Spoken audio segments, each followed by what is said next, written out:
Հայոց ծագումնաբանության հարցը 18-19-րդ դարերում մարդկանց հետաքրքրությունները մեծացավ հայոց ծագումնաբանության մասին եւ գիտության մեջ առաջացավ համեմատական լեզվաբանության ճյուղը։ Գիտնականները ներկայիս ժողովուրդների նախնիներին անվանում էին մայր ժողովուրդներ, իսկ նրանց զբաղեցրած տարածքը նախահայրենիք։ Հիմա կխոսեմ հնդեվրոպական մայր ժողովրդի մասին։ Հայրը մի շարք այլ ժողովուրդների նախնիների հետ հին ժամանակներում կազմել են մեկ ընդհանուր ազգակցություն։ Այս բոլորի զբաղեցրած տարածքը կոչվել է հնդեվրոպական հայրենիք։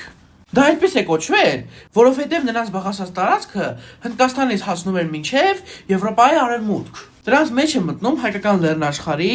փոքր Ասիայի արևելյան շրջանը, Միջագետքի հյուսիսային շրջանը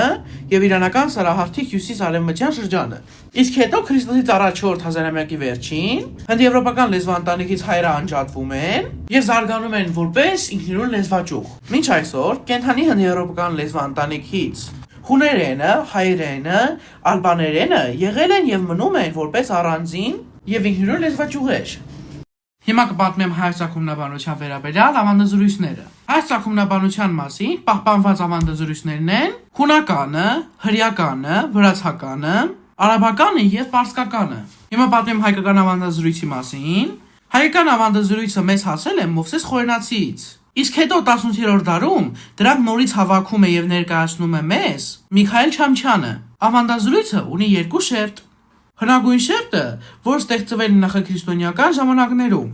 Արատան, հայկական լեռնաշխարհի հնագույն պետությունը, նրա հովանավոր աստվածը Հայկն էր, Հայա Աստծու որդին, եւ նրա պաշտպանմունքը կապնում էր Եփրիատ եւ Տիգրիս գետերի հետ։ Իսկ Աստվածաշունչ Ծննդոց գիրքը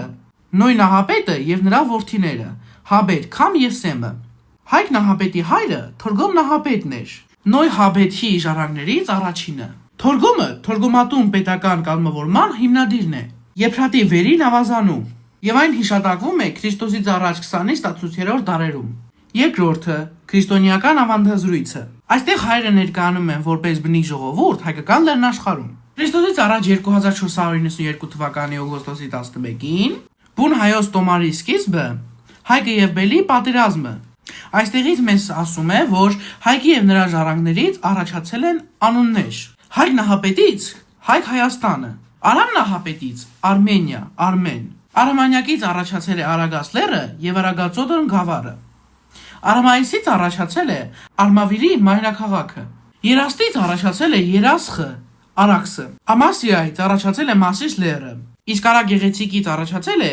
Արերատ աշխարհը։